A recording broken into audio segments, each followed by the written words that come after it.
Good afternoon, friends. Today we'll be discussing about the unit 1, that is sensor fundamentals and characteristics.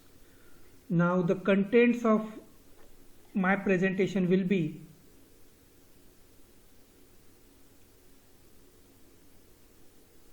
first we'll be talking about the sensors, then second we'll be talking about in general signals and systems. So that signals and systems has nothing to do with the signals and systems techniques that you have learned in your subject called as the signals and systems. So here we'll be talking with the reference of sensors. Then we'll be talking about the sensor classification, unit of measurements, and the sensor characteristics. So today we'll be considering in this unit only about, we'll be talking about the first two contents, that is sensor and signals and systems. Okay, now sensors. So we always come across such kind of terminologies: sensors, transducers, actuators, and we know that the today's world is the world of automation, and all the units, all the devices are becoming very smart, and for that purpose will require the devices called as the sensors. So what is the sensor? So sensor is oftenly a device that receives and responds to the signal or stimulus. So it is most oftenly many times the sensor is again called as a transducers or actuators, but there is a difference between all these terminologies, and there is a very thin difference. But the sensor and transducer are mutually used many times, but the sensor is a little bit different and transducer is a little bit different. So sensor, what it does, so it is a device that receives and responds to a signal or a stimulus. Then we know that there are two types of sensors are available. First one is the natural sensor, and second one is the man-made objects or the man-made devices. So natural sensors, your body itself is a natural sensor. Your skin, you can sense the heat, you can sense the cold, you can sense the object roughness and everything. So your skin itself is one kind of device. So we call it as a electrochemical. It is having a electrochemical characteristics. Your ears, which converts the acoustics into a sound, and you are able to hear and you can reproduce the electromechanical signals, electrochemical signals, and which gives the signals to your brain, and your brain is able to interpret it and you are able to understand that. So all such kind of sensors. Your eyes, again it becomes a sensor. So your mouth is again a sensor. Mouth, actually it is not a sensor, you may call it as a transducer, which converts the electrical signal. That means you are getting the signal from your brain, and that signal is converted into a speech, and that speech again creates the waves into acoustic waves, and you are able to listen it, and that waves transfer into air. So these are the natural sensors, and such kind of sensors we try to replicate it in the form of man-made devices. We try to replicate it in the form of man-made devices, and the information that is received from this one is processed in the form of electrical form. So I can say that a sensor is the device that receives the stimulus and responds with a electrical signal. So this is very important. So sensor is the device which receives the stimulus. Stimulus may be anything. Stimulus may be a kind of energy that you need to convert it into electrical signal, and the device which converts that energy into electrical signal, that means if you want to measure the temperature, so you will require a temperature sensor. So temperature is converted into electrical signal. So electrical signal may be a voltage, may be a current, depending on the device you are using. So that signal is generated, and that signal or that device is called as a sensor. Then what is the stimulus? The stimulus is the quantity, property or a condition that is sensed and converted into electrical signal. So stimulus is the quantity or a property or a condition.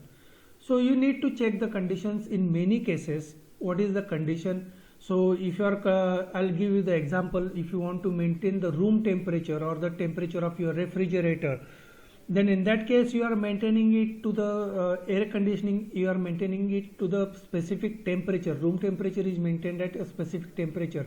So you are sensing the room temperature. So that room temperature becomes a stimulus for your AC device. So whatever may be the temperature sensor is there, so that is sensed and your room temperature is sensed and that gets converted into electrical signal, and accordingly it will convert that electrical signal into the required action. So sensor is the device which senses a particular parameter and it converts it into electrical signal. So the purpose of sensor is to respond to some kind of input properties. So input properties we have already discussed. It is a stimulus, or it may be any physical quantity. It may be a distance, it may be a movement, it may be a temperature, it may be any chemical reaction, it may be a heat, or whatever may be. So whatever may be the physical property is there, that sensor is supposed to respond it to that physical quantity or physical property, and it should be able to convert into electrical signal which is compatible to electronic circuits. So sensor is a translator of generally non-electrical value into electrical value. So I am defining it in different manner. So sensor input is a stimulus quantity converting into electrical signal. Then sensor is a translator, which is a non-electrical quantity is converted into electrical quantity. So sensor output signal may be in the form of voltage, current or a charge. So all these are the parameters. We have already studied it in your previous lectures or in your previous subjects, that sensor, the electrical parameters we are representing either in the form of voltage or current or a charge. Then it is described in terms of amplitude, frequency, phase or any digital code. Okay. So this is how we'll be representing. Either we'll be representing the voltage in the form of 0 or 1, or any the range value between 4 to 20 milliampere is converted into 0 to 5 volt or 0 to 10 volt or 0 to 12 volt depending on the application. So we need to convert it into a particular voltage.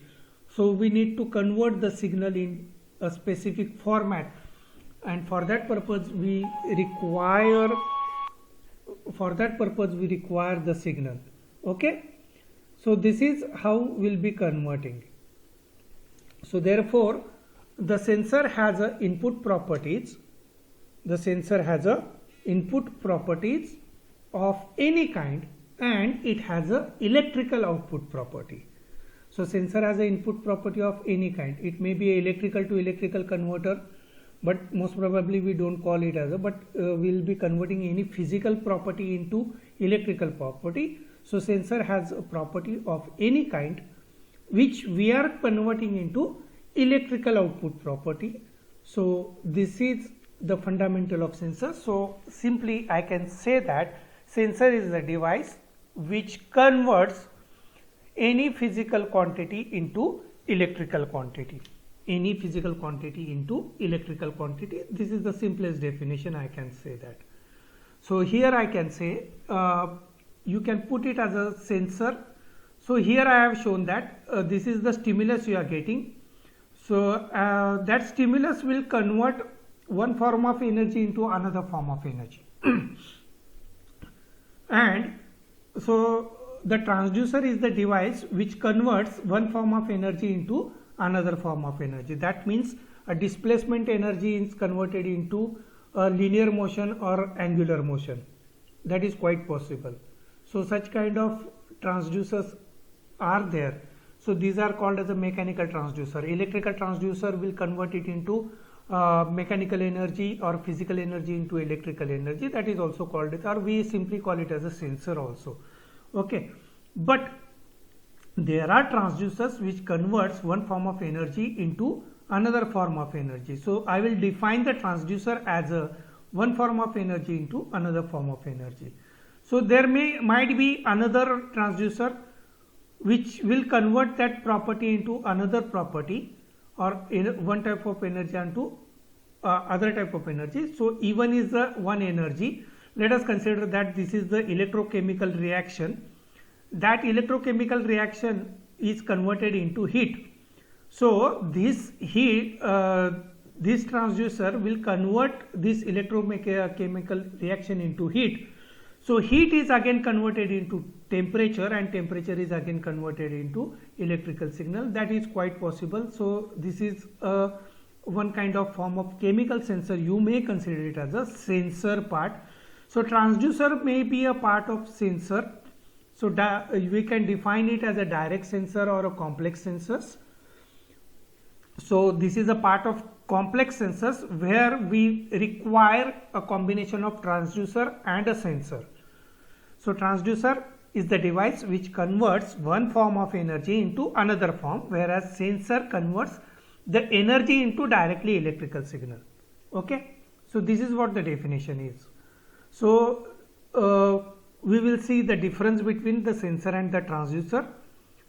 So what is the sensor? The sensor is the part which converts one type of energy into electrical signal, whereas a transducer is the device which converts one form of energy into another form. That means physical quantity into physical quantity into electrical quantity, depending on what kind of transducer you are using. So I may say that transducer is a sensor, but sensor may not be a transducer. Or why most of the time sensor is a part of a transducer because it is converting. So if I say it is an electrical transducer or electronic transducer, I will call it as a sensor because it is converting one form of energy into electrical signal. So sensor may be a direct sensor or a complex sensor. Direct sensor in a sense, here it is the part of direct sensor. So you can see that here it is a part of direct sensor which is converting energy into directly electrical signal. So this is called as a direct sensor, and a complex sensor, I will call it this one as a complex sensor. This whole part which consists transducers, one form of energy is converted into another is converted into third, and third again it will get converted into a direct electrical signal. So I'll call it as a complex sensor.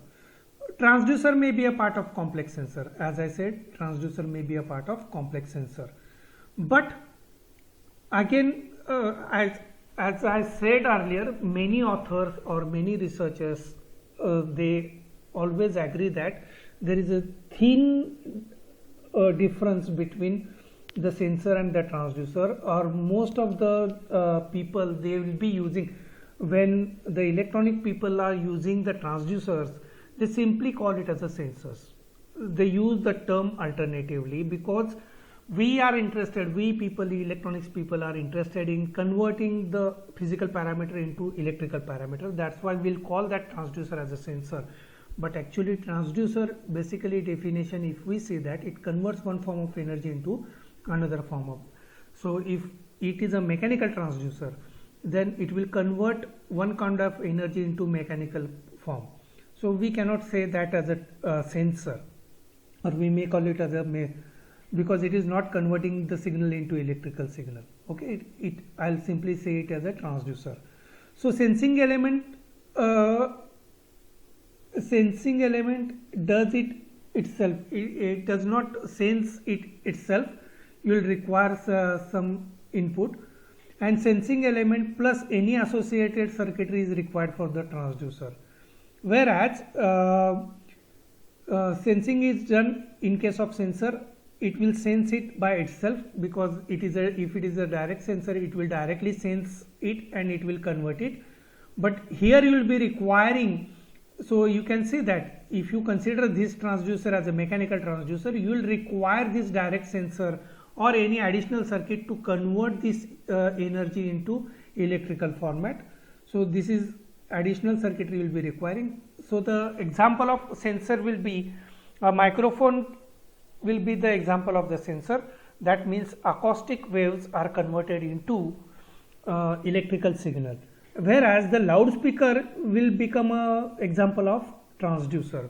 Loudspeaker, so even though mic and loudspeaker are the part of PA system, public address system, so in that case microphone becomes a sensor and transducer becomes a loudspeaker becomes a transducer, which converts the electrical energy into acoustic energy, electrical energy into acoustic energy or sound. So this is how we can differentiate, and there are many more points that we can differentiate it. So it's my recommendation to all the students, please refer all various resources and you can come up with the number of differences between sensors and transducers. Okay, then here it is the generalized system. Now we know that this is called as a data acquisition system because we need to sense it, we need to process it, and we need to come to the conclusion either it is a measured parameter or we need it for any feedback system so that we can control it. Okay, now here we can see that there are 5 sensors. This is the sensor number 1, this is the sensor number 2, this is the sensor number 3, this is the sensor number 4, and this is the sensor number 5. So 1, 2, 3, 4, these are the external sensors, and this is 5 is the internal sensors used for this data acquisition system. So most of the time this is called as a DAS also, DAC, data acquisition system. So DAS. So or DAC, it is also called as a DAC also. So this is the object. This is the object where you want to measure the parameters of these objects, maybe a temperature, maybe any signal from that object. So what we'll do, we'll try to understand what how actually we'll be getting it. So this is the system will be getting it, how the signals are there. Now this is, you can see that the sensor 1 is not connected to the object. Sensor 1 is not connected to the object. So I will say that this is a non-contact type of sensor. This is physically not connected to the objects, hence it is non-contact type of sensor. Whereas 2, 3, 4 are contact type of sensor. 2, 3, 4 are contact type of sensors. Now you can see that sensor 1 and sensor 3 are connected to the interface, whereas sensor 2 and sensor 4 are directly connected to the multiplexer. You know the working of multiplexer, you know the working of A to D converter, and you know that here it is a computer where you process this signal and accordingly you take the action. Okay. Now these peripheral devices may be your output devices, maybe a signaling devices, maybe a display, maybe a printer, where you want to check the input parameters. So these input parameters I'll call it as the input signals, and output signals will be generated in the form of this feedback or in the form of this output. Okay, so these are the output signals. So these are the output signals, and I will call it the whole this one as a system which integrates the input signals and output signals. So this is called as the signals and systems related with reference to sensors. Okay, now here it is the sensor 1. Here it is the sensor 1 which is connected with the interface. That means the sensor 1's output is analog output. Sensor 1 output is analog output, and we need to put it to a certain level. We need to, or the sensor's output is a noisy output, or that sensor's output may not be of high amplitude. So signal conditioning will be required. Signal conditioning means you might be filtering the noise off from that signal, you might be amplifying that signal. So amplifier and signal conditioning system or filters may be a part of this interface, and that signal is connected to the multiplexer. This signal, the output of these two can be directly interfaced to the multiplexer. It may be a digital signal, may be quite possible, or it may not be a digital signal, or it will be providing a high amplitude as required by the system. If the amplitude generated by the sensor is not as per the requirement, so then in that case you will be requiring interface. Then number 3 sensor is a contact sensor. So it is physically connected with that one, and its output may not be sufficient so that it can drive the next circuit. So you need an interface or the devices which will improve the signal, and this is given to the multiplexer. Now there is a device, so 1, 2, 3 will be called as a passive devices. 1, 2, 3 will be called as a passive devices because they don't require any external stimulus or any external power supply to activate it. That's why it is called as a passive device. Whereas sensor number 4 is a active device. Sensor number 4 is an active device which requires excitation circuit. So it will excite it, it will give a stimulus to this 4, and the signal is generated, and that is given to the multiplexer. And sensor 5 is the internal circuit sensor that is used for the system, and the multiplexer will give the signal. So multiplexer, you know that many into one, you can select any channel at a time and you can sense this. So channel selection will be there, and you can sense this one as a channel 1, this one as a channel 2, and so on. So depending on what kind of signals you are giving or the signals that you are giving to the multiplexer will decide which channel to be selected, and that channel signal, let us consider that the channel 1 is selected and the channel 1 will be connected to A to D converter, and A to D converter will convert the analog signal into digital, and the computer will note it down, and depending on what kind of action you are deciding, whether you will be requiring any feedback mechanism or you want to measure it simply. If you want to measure it, it will be directly given to the peripheral device, and if you want to use it in a feedback system, its decision on the basis of action, it will be given to the actuator, and actuator will give the signal to the object, and accordingly your distance is measured. So this is called as a signals and system generation or data acquisition system, for where you can see that this will be a part of input signals. It will generate the input signals, and actuator will generate the output signal. Actuator will generate the output signal. So this is how input signals and output signals are generated with the help of data acquisition system, and we'll be studying in further lectures how to interface these devices, how to use the different circuitries to interface the sensors and the actuators. So in in coming lectures, in due course we are going to study that one. So this is how we'll be studying it. So I will stop here and I'll consider it in a next lecture. We'll meet in a next lecture with the next concept. So thank you very much. I have already given you this concept.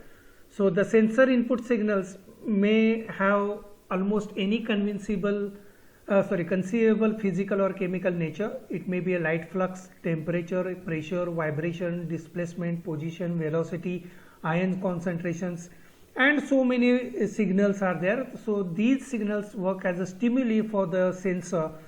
So some sensors are specifically designed to be very selective in a particular range of input stimulus. So depending on what kind of parameter you are measuring and its limitations, you need to consider it, and accordingly you need to select a particular sensor.